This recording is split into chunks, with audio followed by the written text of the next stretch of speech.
Hello friends, welcome to my YouTube channel. ಎಲ್ಲರೂ ಹೇಗಿದ್ದೀರಾ? ಚೆನ್ನಾಗಿದ್ದೀರಾ?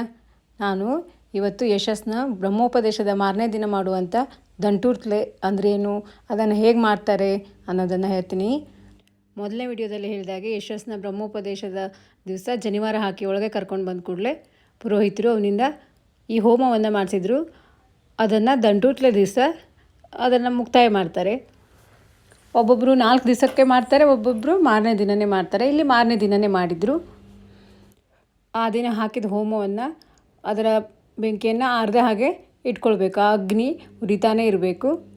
ಅದಕ್ಕೆ ರಾತ್ರಿಯೆಲ್ಲ ಅದನ್ನು ಕಾಯ್ತಾ ಅದಕ್ಕೆ ಮತ್ತೆ ಮತ್ತೆ ಕಟ್ಟಿಗೆಯನ್ನು ಹಾಕ್ತಾನೇ ಇರಬೇಕು. ಇದು ಲೈಫ್ ಲಾಂಗ್ ಇಟ್ಕೊಳ್ಬೇಕು ಅಂತ ಹೇಳ್ತಾರೆ. ಈಗ ಅವೆಲ್ಲ ಆಗೋದಿಲ್ಲ. ಅದಕ್ಕೆ ಅದೇನು ದಂಟೂತ್ಲೆ ಅಂತ ಮಾಡ್ತೀವಲ್ಲ ಆ ದಿನದವರೆಗೆ ಇಟ್ಕೊಳ್ಬೇಕು. ಅದನ್ನು ಆವತ್ತು ವಿಸರ್ಜನೆ ಮಾಡ್ತಾರೆ. ಆವತ್ತು ಅವನಿಗೆ ಅಲ್ಲಿ ಒಳಗೆ ಬಂದ್ಕೊಳ್ಳೋ ಹೋಮದ ಹತ್ರ ಒಂದು ಪಂಜಿ ಉಡಿಸಿದ್ರು. ಹಾಗೆ ಅವನ ಕೈಲೊಂದು ದಂಡ್ಗೋಲ್ ಅಂತ ಹೇಳ್ತಾರೆ, ಅದನ್ನು ಕೊಟ್ಟಿದ್ರು, ನೋಡಿದ್ರಲ್ಲ. ಇವತ್ತು ಆ ಪಂಜಿಯನ್ನು ಅದನ್ನು ತೆಗೆದು ಅದನ್ನು ಪುರೋಹಿತರಿಗೆ ದಾನ ಮಾಡ್ತಾರೆ. ಪುನಃ ಮತ್ತೊಂದು ಈಗ ಅವನಿಗೆ ಏನೋ ಉಡಿಸಿದ್ರಲ್ಲ ಆ ಪಂಜಿಯನ್ನು ಶ್ರಾವಣ ಮಾಸದ ಹುಣ್ಣಿಮೆ ದಿನ, ನೂಲು ಹುಣ್ಣಿಮೆ ಅಂತ ಹೇಳ್ತೀವಲ್ಲ, ಆ ದಿನ ಅವನಿಗೆ ಪುನಃ ಒಂದು ಉಪಕರ್ಮ ಅಂತ ಮಾಡ್ತಾರೆ. ಅವತ್ತು ಆ ಪಂಜಿಯನ್ನು ಪುರೋಹಿತರಿಗೆ ಮತ್ತೆ ದಾನ ಮಾಡ್ತಾರೆ. ಆ ದಂಡ್ಗೋಲ್ ಅಂತ ಅವನಿಗೆ ಕೈಯಲ್ಲಿ ಹಿಡ್ಕೊಂಡಿದ್ನಲ್ಲ ಅದನ್ನು ಇವತ್ತು ವಿಸರ್ಜನೆ ಮಾಡಿ ಅದನ್ನು ತೆಂಗಿನ ಮರಕ್ಕೆ ಕಟ್ಟೋ ಪದ್ಧತಿ ಇದೆ. ನಮ್ಮಲ್ಲಿ ಈ ರೀತಿ ಪದ್ಧತಿ ಇದೆ, ಬೇರೆ ಬೇರೆ ಕಡೆ ಬೇರೆ ಬೇರೆ ಇರ್ತದೆ. ಇಲ್ಲಿ ಈ ರೀತಿಯಾಗಿ ಪದ್ಧತಿ ಮಾಡಿಸಿದ್ರು. ಈ ಹೋಮವನ್ನೆಲ್ಲ ಅವನ ಕೈಯಿಂದನೇ ಮಾಡಿಸ್ತಾರೆ. ಈ ಹೋಮವನ್ನು ವಿಸರ್ಜನೆ ಮಾಡ್ತಾ ಇದ್ದಾರೆ ನೋಡಿ.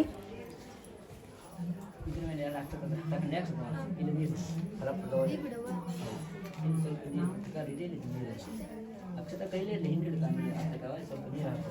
ಫಲವತ್ತನಸ್ತಂ ದೇವೇಭ್ಯೋ ಹವ್ಯವಹನ ಪ್ರಜಾನ ಆಯ ಪ್ರಜಾಪರಿಮಸ್ಮಾಸು ದೇಹಿ ನೋದು.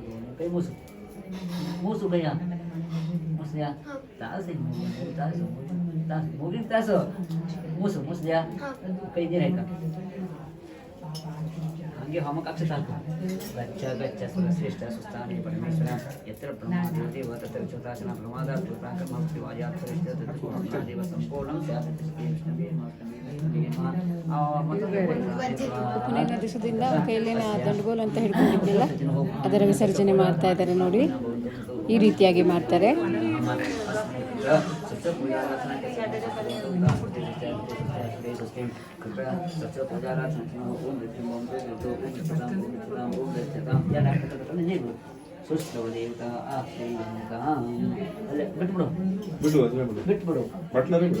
ಮತ್ತೆ ಅಲ್ಲಿ ಅಕ್ಷತ ಹಾಕು. ಆ ಸಮಯಕ್ಕೆ ಸೊ ಎಲ್ಲೇ ಇಲ್ಲೇ ಸಮಯದಲ್ಲಿದ್ದಳು ಅಲ್ಲಿದ್ದು ಅಚ್ಚಿಗಿದ್ದು ಅದು ಅದಕ್ಕೆ ಅಕ್ಷತ ಹಾಕು.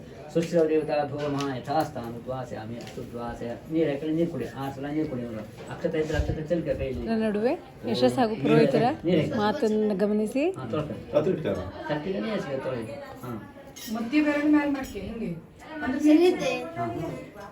ಹುಷಾರಿದ್ದು ಮಾತಾಡೋ ಹುಷಾರಿರ್ತಾವೆ. ಏನು ಆದ್ರೆ ಆಗದ್ದೇ ಹೋದ್ರು ಮತ್ತೆ ಹೇಳ್ಕದ್ ಕೊಡಿ, ಮಂತ್ರ ಹೇಳ್ಕದ್ ಕೊಡಿ.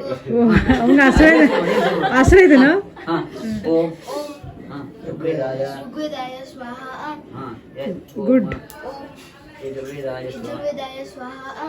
ಓಂ ಸಾಮವೇದಾಯ ಸ್ವಾಹ.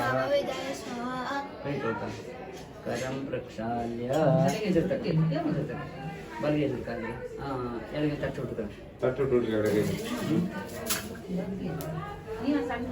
ಮತ್ತೆ ಈಚೆಗೆ ಎದುರ್ಕಾದ್ರೆ ಗಚ್ಚ ಗಚ್ಚ ಸುರಶ್ರೇಷ್ಠ. ಈ ರೀತಿಯಾಗಿ ಆ ಹೋಮ ಮತ್ತು ದಂಡುಗೋಲನ್ನು ವಿಸರ್ಜನೆ ಮಾಡಿದರು. ಇಷ್ಟಾದಮೇಲೆ ಪುನಃ ಮತ್ತು ಅವನಿಗೆ ಹಾಲು ತುಪ್ಪ ಎರೆಯೋದು ಹಾಗೂ ಕಂಚಿಭಿಕ್ಷೆಯನ್ನು ತುಂಬುವುದನ್ನು ಮಾಡ್ತಾರೆ. ಅಷ್ಟು ಮಾಡಿದಾಗ ಮುಂಜಿ ಏನೋ ಉಪನಯನ ಅಥವಾ ಬ್ರಹ್ಮೋಪದೇಶ ಅಂತ ಹೇಳ್ತೀವಲ್ಲ ಅದು ಮುಕ್ತಾಯ ಆದಂಗೆ. ಈ ರೀತಿ ಎಲ್ಲ ಮಾಡಿದ್ವಿ ನೋಡಿ. ಹೇಳು ಅಣ್ಣ ಹೇಳ್ದಂಗೆ ಹೇಳು.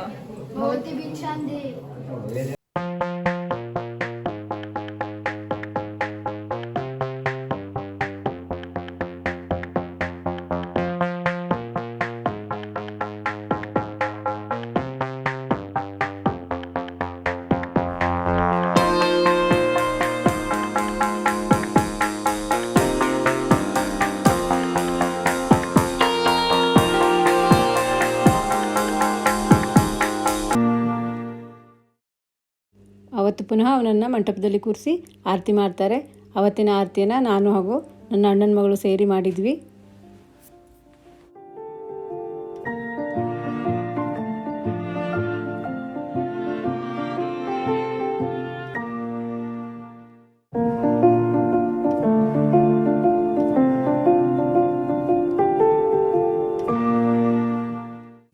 ಅವತ್ತು ಸಂಕಷ್ಟಿ ಇರೋದ್ರಿಂದ ಸಂಕಷ್ಟಿ ಪೂಜೆ ಕೂಡ ಇತ್ತು. ಮಂದಮತಿಯನು ಬಿಡಿಸಿ ಚಂದ್ರಯಾನವನಿತ್ತು ಇಂದಿರೇಶನ ಪಾದ ಹೊಂದಿರ್ಪತೆರದಿರಿ. ಮಂದಮತಿಯನು ಬಿಡಿಸಿ ಚಂದ್ರಜ್ಞಾನವ ಇತ್ತು ಇಂದಿರೇಶನ ಪಾದ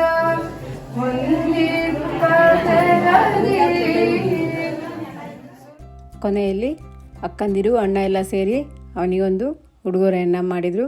ಈ ರೀತಿಯಾಗಿ ಯಶಸ್ನ ಬ್ರಹ್ಮೋಪದೇಶವನ್ನು ಎಲ್ಲರೂ ಸೇರಿ ಎಂಜಾಯ್ ಮಾಡಿದ್ವಿ. ಪುನಃ ನಾವು ನಮ್ಮ ಊರಿಗೆ ವಾಪಸ್ಸಾಗಿ ಹೊಂಟಿದ್ವಿ. ಆವಾಗ ಫುಲ್ ಮಳೆ ಸ್ಟಾರ್ಟ್ ಆಯಿತು. ಅದ್ರ ನಡುವೆ ಬಂದ್ವಿ, ನಮ್ಮ ಮನೆಗೆ ನಾವು ಸೇರಿಕೊಂಡ್ವಿ. ನಿಮಗೆ ಈ ಗೃಹ ಪ್ರವೇಶ ಹಾಗೂ ಬ್ರಹ್ಮೋಪದೇಶದ ಜರ್ನಿ ವಿಡಿಯೋ ಇಷ್ಟವಾಗಿದ್ದಲ್ಲಿ ಲೈಕ್ ಮಾಡಿ, ಶೇರ್ ಮಾಡಿ, ಸಬ್ಸ್ಕ್ರೈಬ್ ಮಾಡೋದನ್ನು ಮರಿಬೇಡಿ. ಪುನಃ ಮುಂದಿನ ವಿಡಿಯೋದಲ್ಲಿ ಒಂದು ಸ್ಪೆಷಲ್ ವಿಡಿಯೋದೊಂದಿಗೆ ಬರ್ತೇನೆ. ಅಲ್ಲಿಯವರೆಗೂ ಕಾಯ್ತಾ ಇರಿ. ಬಾಯ್.